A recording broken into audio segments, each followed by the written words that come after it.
Chapter number 16 refraction through the spherical surfaces. उम्मीद करता हूं पिछला चैप्टर आपको समझ में आया होगा। तो refraction through spherical surface chapter number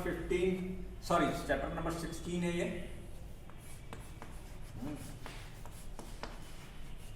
chapter 16 refraction through spherical surface. बेटा यहीं से आईएससी बोर्ड के बनने वाले ज्यादातर क्वेश्चंस ये और इसके बाद के चैप्टर से ही आते हैं। Refraction through spherical surfaces, refraction through spherical surfaces, इसी में लेंस भी आ जाएगा।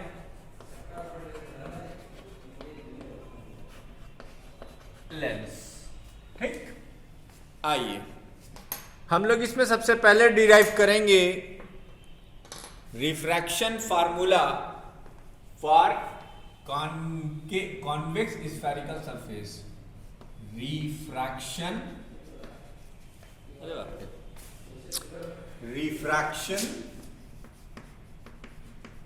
Formula for convex spherical surface. ये पहला डेरिवेशन, इस टॉपिक का पहला डेरिवेशन। आइए बनाते हैं एक स्फेरिकल सरफेस। देखिए जिसके समझ में डायग्राम आ जाएगा उसके समझ में पूरा डेरिवेशन आ जाएगा। देखिए ये सरफेस है, राइट। इस सरफेस को हमने कुछ इस तरीके से लिया हुआ है। ये इसका मिड पॉइंट है और ये इसका सेंटर ऑफ कर्वेचर है। आपको एक बात बता दूं, पोल और सेंटर ऑफ कर्वेचर को ज्वाइन करने वाली लाइन को एक्सटेंड आप कर देंगे तो ये प्रिंसिपल एक्सिस बन जाएगा। सपोज कर लीजिए इस पोर्शन का रिफ्रैक्टिव इंडेक्स n1 है, इस पोर्शन का रिफ्रैक्टिव इंडेक्स n2 है। ये रेयर मीडियम है, ये डेंसर मीडियम है। यहां पर आपने एक ऑब्जेक्ट रखा हुआ है, ठीक। एक ऑब्जेक्ट रखा हुआ है, पॉइंट ऑब्जेक्ट। इस पॉइंट ऑब्जेक्ट से आप एक रे इस सरफेस की तरफ बढ़ाइए। बढ़ गई भाई, बहुत अच्छी बात है, ठीक। जहां पर ये रे इंसिडेंस करेगी, अब यहां पर एक नया कॉन्सेप्ट सीखो। ये स्फेरिकल सरफेस के केस में जहां पर रे इंसिडेंट कर रही है वहां से सेंटर ऑफ कर्वेचर की तरफ एक स्ट्रेट लाइन ड्रॉ कर दो। वो जो तुम स्ट्रेट लाइन ड्रॉ कर रहे हो वो straight line angle of incidence को शो कर रही है। अरे सॉरी, नॉर्मल बता रही है। ये तुम्हारा एंगल ऑफ इंसिडेंस हो गया, राइट। अब जैसा कि आपकी प्रीवियस नॉलेज ये कहती है कि अगर कोई रे रेयर मीडियम से डेंसर मीडियम में ट्रैवल करे तो वो नॉर्मल की तरफ बेंड करती है, तो हम इसे नॉर्मल की तरफ झुका देते हैं। ये झुक गई हमारी नॉर्मल की तरफ। It will bends towards the normal, that is the images form.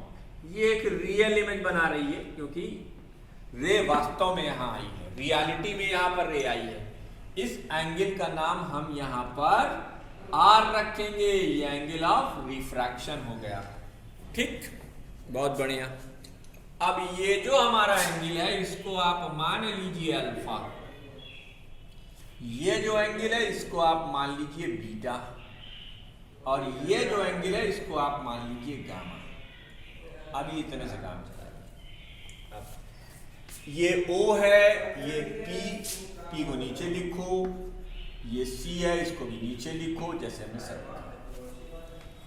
अब इस फिगर में देखो एक ट्रायंगल दिखाई देगा। ट्रायंगल तुम्हारा जो है ट्रायंगल OAC, ट्रायंगल OAC। इस ट्रायंगल में, in triangle OAC sum of two interior angle, sum of two interior angle is equal to 1 exterior angle,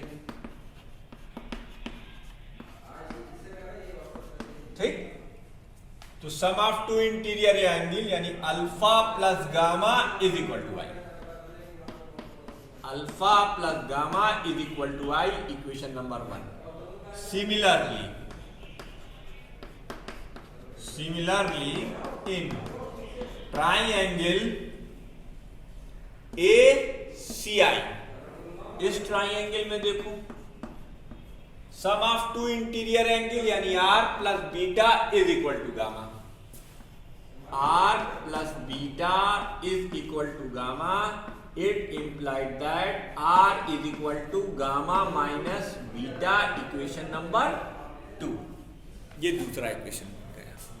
ठीक, अब हमने आपसे कहा था तेरा पीछा ना छोड़िएगा, तो स्नेल लॉ के बिना तो कुछ होना ही नहीं है, स्नेल लॉ के बिना तो कुछ होना ही नहीं है। ठीक, तो स्नेल लॉ लगाएं, using Snell's law,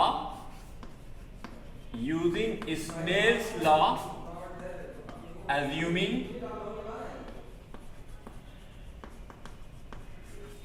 angles are small,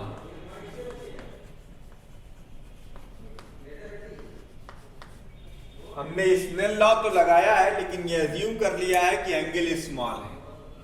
अगर एंगल स्मॉल है तो आप लिख सकते हैं sine i upon sine r, lump sum equal to i upon r is equal to n2 upon n1, n2 upon n1, right.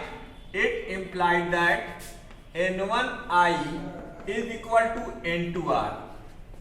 अब बच्चों i और r की वैल्यू इक्वेशन 1 और 2 से इक्वेशन नंबर 3 में सब्स्टिट्यूट कर दो। ठीक है, इक्वेशन 1 और 2 से r की वैल्यू, i और r की वैल्यू इक्वेशन 3 में सब्स्टिट्यूट कर दो। सब्स्टिट्यूटिंग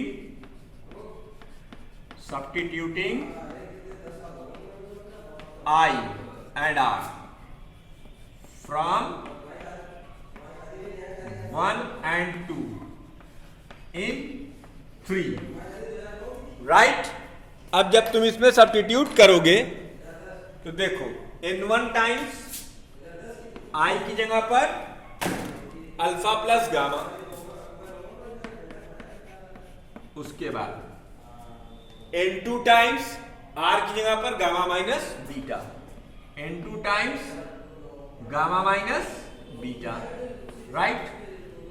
अब n1 alpha plus n1 gamma is equal to n2 gamma minus n2 beta. एक काम करते हैं, गामा लेफ्ट साइड में भी है, राइट साइड में भी है, इसलिए हम गामा को एक साइड में कर लेंगे। तो ये हो जाएगा n1 alpha plus n2 beta, और ये हो जाएगा n2 minus n1 into gamma. ये हो गया n2 minus n1 into gamma, right. अच्छा, अब यहां से एक परपेंडिकुलर ड्रॉप करो। जरा ध्यान से देखो, P और M में कोई बहुत ज्यादा फर्क नहीं। ये है तुम्हारी ऑब्जेक्ट डिस्टेंस, ये है तुम्हारी इमेज डिस्टेंस, और ये है तुम्हारी रेडियस ऑफ कर्वेचर। ठीक, अब अगर हम ट्राइंगल OAM की बात करें, किसकी बात करें? इन ट्राइंगल OAM, इस ट्राइंगल के अंदर अगर आप tan अल्फा डिफाइन करें, जो लमसम इक्वल टू अल्फा होगा, क्योंकि एंगल स्मॉल से हमने पहले ही मान रखा है, तो tan alpha lump sum equal to alpha, और अल्फा की वैल्यू AM अपॉन OM होगा, AM upon OM। It implied that alpha is equal to AM। बच्चों OM क्या है? OM लगभग OP के बराबर है, यानी U कर सकते हैं, लेकिन माइनस साइन के साथ। मैंने आपको मिरर पढ़ाते समय साइन कन्वेंशन बता दिया था। ये हुआ इक्वेशन नंबर, इसको हमने लिखा है इक्वेशन नंबर 4, तो ये हुआ हमारा इक्वेशन नंबर 5। अब आ जाओ, फिर एक दूसरा ट्राइंगल देखो, triangle AMI। In triangle AMI tan beta lump sum equal to beta is equal to AM upon MI. It implied that beta is equal to AM upon V. Plus का क्यों लिखा? क्योंकि वो पोल के राइट साइड में है, ये चीज हम बता चुके हैं। अच्छा भाई, अब वीडियो को पॉज कर इसको नोट कीजिए। हम ऊपर वाला सेक्शन ही सिर्फ मिटाएंगे क्योंकि हमें अभी इसकी जरूरत पड़ने वाली है। तो वीडियो को पॉज करके सिर्फ इतना नोट कर लीजिए, ये हम मिटा रहे हैं। अब इसको हमने मिटा दिया, ठीक। तो ये हो गया इक्वेशन नंबर 6। इसी तरीके से इन ट्रायंगल, नीचे का दिखेगा? नहीं दिख रहा है, नीचे का ही नहीं दिख रहा है। जरा सा 1 मिनट सीधा करें, शायद दिख जाए। देख लीजिए नीचे वाला, आप लोग देख लीजिए रिकॉर्डिंग में, है ना, घबराइएगा नहीं। नीचे का भी आपको दिख गया होगा। tan बीटा की value beta, beta is equal to AM upon MI, MI की वैल्यू V है, तो हमने ये चीज नीचे लिख दी है, राइट। अब हम ऊपर कर देते हैं। जब हम ऊपर करेंगे, अब देखो, अब ये जो ट्रायंगल है हमारा, अगेन इन ट्रायंगल AMC। अब इसके बाद हम यहां आ गए, इन ट्रायंगल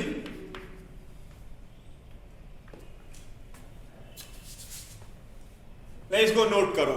अब इसको नोट करो, हमें इसे इरेज ही करना पड़ेगा। ये वाला नोट कर लो, ये इतना नोट कर लो, इतना इरेज कर देते हैं।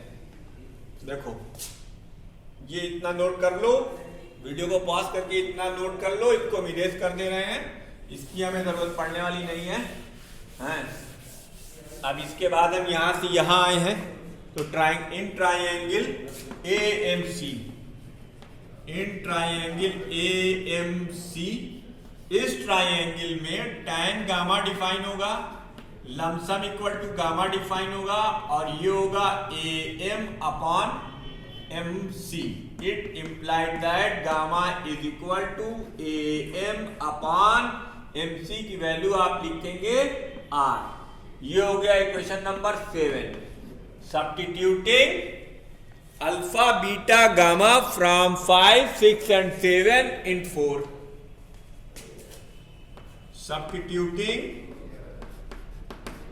substituting alpha beta and gamma from 5, 6 and 7 in 4।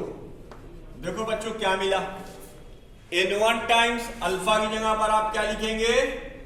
Alpha की जगह पर आप लिखेंगे AM upon minus U plus n2, beta की जगह पर आप लिखेंगे AM अपॉन V, और n2 माइनस n1 गामा की जगह पर AM upon R।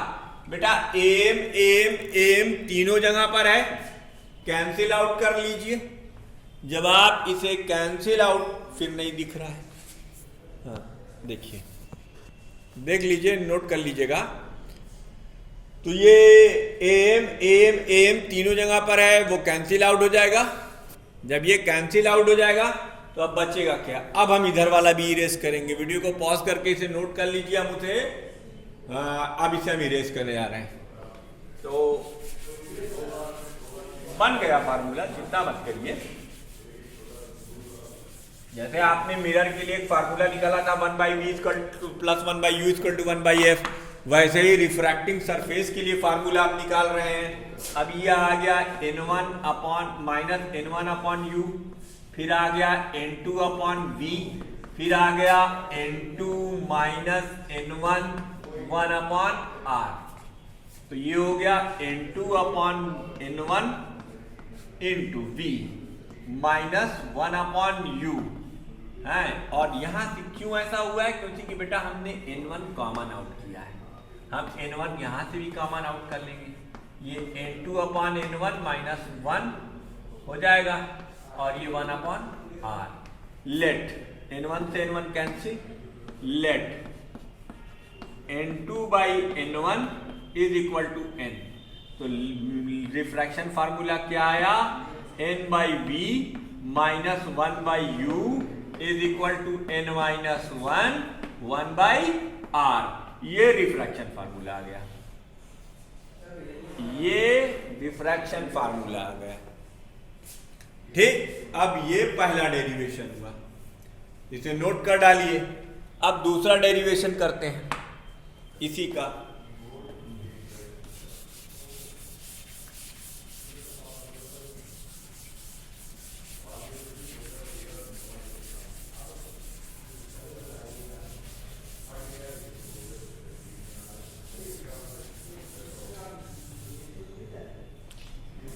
Refraction formula for concave spherical surface. Refraction formula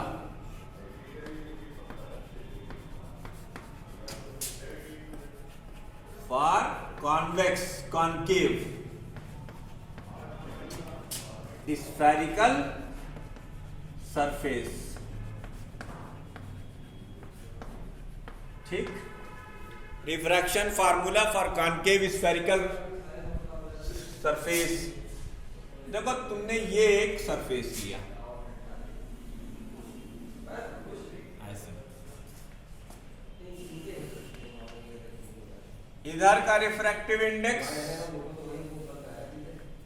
N2, ये इसका पोल और ये प्रिंसिपल एक्सिस। बाबू इसका सेंटर ऑफ कर्वेचर यहां होगा, है, और यहां तुमको रखना है ऑब्जेक्ट। ऑब्जेक्ट हमेशा रियल सिचुएशन पे रखना पड़ेगा। ठीक है, अब एक प्यारी सी छोटी सी रे चलाओ। रे को चलाते हैं भाई, आती है रे हमारी, ये आई हमारी रे, तुमको अच्छे से मालूम है। रे जहां पे इंसिडेंट करेगी उसी पॉइंट से हम सेंटर ऑफ कर्वेचर पर एक लाइन खींचेंगे जो कि हमारी नॉर्मल बन जाएगी। तो ये हमारी नॉर्मल लाइन हो गई, ये हमारी नॉर्मल लाइन हो गई। ये जो हमारा एंगल है, ये एंगल ऑफ इंसिडेंस हो गया। क्या हो गया? एंगल ऑफ इंसिडेंस हो गया। ठीक, अब ये रे रिफ्रैक्ट करेगी कहां? रेयरर मीडियम N1 से जा रही है N2 में। तो बेटा जब पहला मीडियम रेयरर और दूसरा मीडियम डेंसर होता है, तो मैं बार बार आपको बताता चल रहा हूं कि रे नॉर्मल की तरफ बेंड करेगी। अब ये नॉर्मल की तरफ बेंड करो। जब नॉर्मल की तरफ बेंड कराओगे तो ये रे पीछे से कहीं यहां से आती हुई दिखाई देगी। ये देखिए, ये इसकी वर्चुअल इमेज बन गई। क्या बन गई बाबू? वर्चुअल इमेज बन गई। ठीक, अब ये तो एंगल आई था और ये एंगल तुम्हारा क्या होगा? ये एंगल तुम्हारा आर होगा। इसको मान लो तुम अल्फा, इसको मान लो तुम बीटा और इसको मान लो तुम गामा। ये तीनों एंगल हो गए, अल्फा, बीटा और गामा। इस पॉइंट को तुमने माना ए। अगर पिछला वाला अच्छे से प्रैक्टिस करोगे तो इसमें कोई दिक्कत नहीं आएगी। जैसे हमने उसमें करा था, sum of two interior angle is equal to one exterior angle, तो इसमें भी तुम लिखोगे in triangle OAC, in triangle OAC sum of two interior angle, sum of two interior angle is equal to one exterior angle. ठीक, इसका मतलब alpha plus I is equal to gamma. It implied that I is equal to gamma minus alpha हो गया। Similarly in triangle IAC, अगर IAC triangle लिया जाए तो beta plus r is equal to gamma. Beta plus r is equal to gamma. It implied that r is equal to gamma minus beta. Equation 1, equation 2। ठीक है, ये दो equation हो गई। अब इसके तीन हिस्से कर देते हैं ताकि हमको कुछ भी इरेज ना करना पड़े। 3 हिस्से में कर देंगे। देखो भाई, अब using Snell's law assuming angles are small using Snell's law.